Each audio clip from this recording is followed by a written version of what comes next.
د کهانې په شروعات کې مونږ یو قبیله وینو چې دا د زرګاو کالونه په دې ځای کې اوسېږي، خو په دې قبیلې باندې د یخنۍ موسم راتلو والی نو دا په دې ټیم کې د شکار کولو دپاره روان شي، ځکه چې دا قبیلې والا بیا په یخنۍ کې شکار نشي کولی او دوی ته د شکار هم ډېر زیات کمیږي. په دې قبیله کې یو مشر اوسېږي چې د هغه نوم سردار وي، خو په دې ټیم کې دا سردار په دغه ځای کې دغه ځنګلي سور ویني، نو د دې سره دا سردار د خپلو کسانو سره په دغه ځای کې سم یو پکرالینګ باندې روان شي. د دې نه بعد دا سردار د خپلو کسانو ته اډر وکړي چې حمله، نو دا ټول کسان په دغه سورو باندې حمله وکړي، نو دا ټول سور د خپله لاره بدله کړي او بل طرف ته روان شي، خو دغه سورو له یو ډېر خطرناک لنګ مخې له ورشي او دغه ټول سور د دغې نه ولویږي. او په دې سورو کې یو ډېر خطرناک سور وي چې اچانکي ځان رامنې کړي او په دغه ځای کې ودرېږي، او د دغه سردار زوی جیک په دغه ځای کې دغه سور ویني، نو دغه جیک ډېر زیات ویرېږي. دراصل د دې جیک پیله ځل وي چې د شکار کولو دپاره راغلی وي، نو دغه خطرناک سور په دې جیک پسې ورپسې شي او دا جیک دا چې ډېر زیات ویرېږي او منډه کې کړي. نو د دې نه بعد دا خطرناک سور راشي او دا جیک په خپلو ښکرو کې چوت کړي او د ځمکې ته یې راوولي. خو دا خطرناک سور دا ډېر زیات هوښیار وي، نو د دې نه بعد دا خطرناک سور راشي او دا جیک بیا په د خپلو ښکرو کې چوت کړي، خو دا سردار دا چې لرې نه دا هر څه ویني نو ډایرکټ په دغه سور باندې حمله وکړي. خو دغه خطرناک سور دغې ته د حملې نه هېڅ ضرر هم ونه رسي او دغه جیک یې راویستی وي او د دغه ګلنګ نه یې لاندې واچوي. خو دا جیک دا په دغه ټیم کې په دغه ځای کې ځان په دغه کاڼي پسې رامنې کړي. سردار چې څنګه هم دغه ځای ته راورسي او دا جیک ویني، نو د دې سره د سردار د حال دا ډېر زیات ګډوډ شي. خو په دې ټیم کې د جیک د لاس وښویږي او دا لاندې په پرېوتو باندې شي، اچانکي په یو کاڼي باندې رامنې شي او په دغه کاڼي کې دا جیک دا بېهوشه شي. په دې ټیم کې دا سردار دغه کاڼي ته ورکوزېدل غواړي، خو د خپل کسان یې نه پرېږدي او واپس یې راوخیجوي. نو د دې نه بعد دا سردار په دې خپل زوی ته په دغه ځای کې 2 شپې تېرې کړي او اوازونه ورته کوي، خو د سردار دا زوی جیک دا په دغه ځای کې بېهوشه پروت وي او دله اواز نه ورکوي. خو سردار ته چې څنګه هم پته ولګي چې زما زوی مړ دی او هغه ماله ریپلی نه راکوي، نو د دې نه بعد دی په دغه ځای کې دغه کاڼي راټول کړي او د ده دپاره یو دعا وکړي او د دې نه بعد دوی د دغه ځای نه روان شي، ځکه چې یخنۍ موسم راتلو والی او د دوی سره د خوراک څښاک څه نه وي، نو دوی د دغه ځای نه د شکار دپاره لاړ شي. خو د دې نه بعد بیا موږ په دغه ځای کې یوه ډېره خطرناکه مرغۍ وینو چې دغه مرغۍ ډایرکټ دغه جیک ویني، نو دا مرغۍ د جیک خواته دغه ځای ته ځان راورسوي. خو دغه مرغۍ چې څنګه هم به د جیک باندې حمله کوي او خوري، نو اچانکي په دې ټیم کې د جیک دا سترګې ورغلي، نو ډایرکټ دغه مرغۍ ونیسي او لاندې یې ګوزار کړي. جیک چې څنګه هم لاندې سار وکړي، نو لاندې یو ډېر خطرناک او بد ماحول وي، نو د دې سره دا جیک دا ډېر زیات ویرېږي، ځکه چې لاندې ډېره زیاته پاسیده وي. نو د دې نه بعد دا جیک د خپل کوشش شروع کړي او لاندې د کوزېدو کوشش کوي، خو دا لاندې کوزېدلی نه شي. د دې نه بعد بیا موږ دا جیک وینو چې دا په دې ټیم کې د ده دا لاس وښویږي، خو دی په دې بل لاس باندې اچانکي ځان رامنې کړي. خو لږ ټیم بعد بیا په دې ځای کې د موسم د خرابېدو طرف ته روان شي او په دې ټیم کې اچانکي یو تیز او خطرناک باران ناشي. خو دا جیک دا چې څنګه هم لاندې سار وکړي، نو لاندې د اوبو یو غټ تالاب جوړ شي. جیک د دې موقع نه پیدا واخلي او ډایرکټ لاندې دغه اوبو ته ودانګي. جیک چې څنګه هم د دغه اوبو نه چېرته شي، نو د لښپه دا ماته شوي او دا ډېر زیات په بد حال باندې وي. خو بیا د دې نه بعد دا جیک دغه لښته او دغه کپړې راواخلي او د دې خپلې خپې نه یې تاو کړي. د دې نه بعد دا جیک په دې ځای کې د خپل سفر شروع کړي او روان شي. خو لږ ټیم بعد دا جیک هغه ځای ته ورسي په کوم ځای کې چې د جیک پلار د ده د مرګ هغه کاڼي راټول کړي وي. جیک چې دغه کاڼي ویني، نو دا ډېر زیات غوسه شي او دغه کاڼو له لته ورکړي او وایرته وي. د دې ټیم کې اچانکي دا جیک عجیبه قسمه اوازونه واوري، خو دی چې څنګه هم شاته سار وکړي، نو دغلته کې یو ډېر خطرناک سپي راشي. د دې نه بعد دا جیک دغه ځای نه منډه کړي او دغه سپي پسې شاته ورپسې شي. اچانکي دا جیک په دغه ځای کې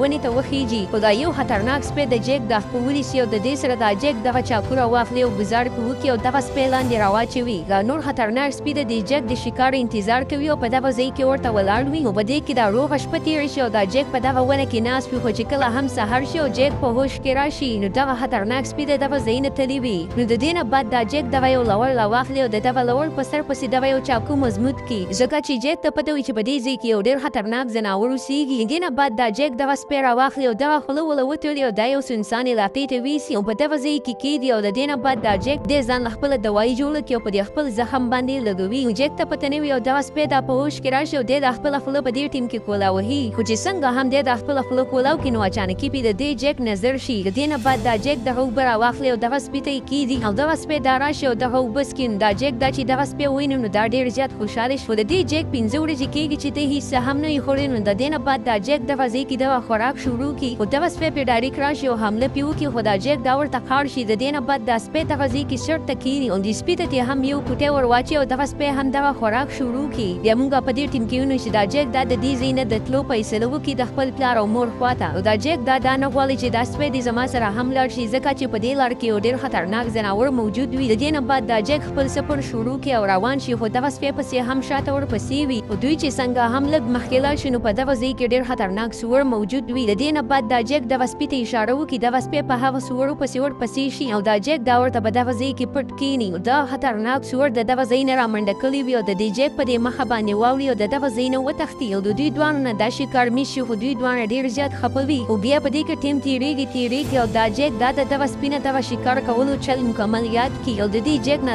د نه یو ډېر خطرناک شکاري جوړ شي. بیا د دې نه بعد دا جګ دا دغه سپي له الفا نوم کېږي او دوی دواړه د دې نه بعد په دغه ځای کې لامبي او دا دواړه ډېر زیات خوشحاله وي. خو بیا د دې نه بعد د یخنۍ موسم شروع کېدو والی او دوی دواړه ډېر زیات وږي شوي. په یوه ورځ دا جګ په دغه ځای کې د شکار کولو دپاره روان وي خو اچانکي د ده خپل په دغه واورو کې ننوځي او دې واورو ته دننه ور ولویږي او په دغه اوبو کې پساو شي. الفا ته چې څنګه هم پته ولګي نو دا فوراً په دغه جګ پسې ځان ور ورسوي او دغه جګ د دغه ځای نه راازادوي او الفا ته دا کار دا ډېر زیات ناممکن وي. په دې ټیم کې بیا موږ دا جګ وینو دی په دې ټیم کې د خپل چاقو راواخلي او دغه واوره پرې وهي خو څنګه چې هم دا جګ دغه واوره ماته کړي او بهر ته راوځي د دې نه بعد په دغه ځای کې دا جګ د خپلې کپړې لمدې وباسي او دغه ځای کې دا نورې کپړې واچوي. په دغه ځای کې دوی دواړه اوربل کړي او په دغه ځای کې ورته سملي. لږ ټیم بعد دوی د خپل سفر شروع کړي او دوباره روان شي. په دې ټیم کې د دې جګ نظر اچانکي په یوې چوپړۍ باندې ولګي. د دغې چوپړۍ خواته یو کس هم موجود وي نو چې جګ چې دا هر څه ویني نو ډېر زیات خوشحاله شي او فوراً د دغه چوپړۍ خواته ځان ور ورسوي. خو دغه کس ته چې وګوري نو دا د یخنۍ د لاشه مړ شوی وي. دې نه بعد دا جګ دغه چوپړۍ ته دننه ورشي او د خوراک دپاره سامان ګوري خو په دغه ځای کې څه هم نه وي. جګ چې څنګه هم د دې چوپړۍ نه بهر ته راوځي او ملامخ سار وکړي نو په دغه ځای کې یو ډېر خطرناک توپان را روان وي. جګ چې تا وګوري نو دا ډېر زیات په ټینشن کې شو. دا جګ دا چې بیا څنګه د بل طرف ته سار وکړي نو په دغه ځای کې ډېر خطرناک ځناور د دې جګ طرف ته را روان وي. جګ د دې سره ډېر زیات په ټینشن کې شي او فوراً د دغه ځای نه منډه کړي او دوی دواړه په دې ټینګ کې دغه یو غار ته ننوځي. د دې نه بعد دا جګ ده هم ځان حملې کولو ته جوړ کړی وي او دغه الفا هم ځان حملې کولو ته جوړ کړی وي. په دې ټیم کې دا یو خطرناک ځناور راشي او ډایرکټ په دې جګ باندې حمله کوي او ډایرکټ په دغه الفا حمله وکړي او د دغه خطرناک ځناور سره مقابله شروع کړي. جګ ورته دغه غشی نښانه کړی وي او ډایرکټ په دغه خطرناک ځناور ولي او ډایرکټ یې مړ کړي. جګ چې څنګه هم دغه الفا ویني نو دا ډېر زیات خوشحاله شي خو په دې ټیم کې دغه الفا هم په ځمکه باندې ډایرکټ راولویږي. خو د دې نه بعد دا جګ دا ډایرکټ د دغه الفا خواته ورشي او په دغه ځای کې ورته اوربل کړي نو د دې سره د الفا دا ډایرکټ په هوش کې راشي او د دې نه بعد دوی دواړه په دې ځنګل کې د خپل سفر شروع کړي او روان شي. چونکې واوره ډېره زیاته وي نو د دې سره دوی ته دا سفر کول دا ډېر زیات مشکل وي. خو دوی چې څنګه هم لږ مخکې ورشي نو د الفا دا ډایرکټ بېهوشه شي نو د دې سره دا جګ په غېږ کې راواخلي او روان شي. د دې نه بعد بیا د یخنۍ د وجې نه د جګ د خپې هم کار پرېږدي او په دغه ځای کې راولویږي. نو بیا موږ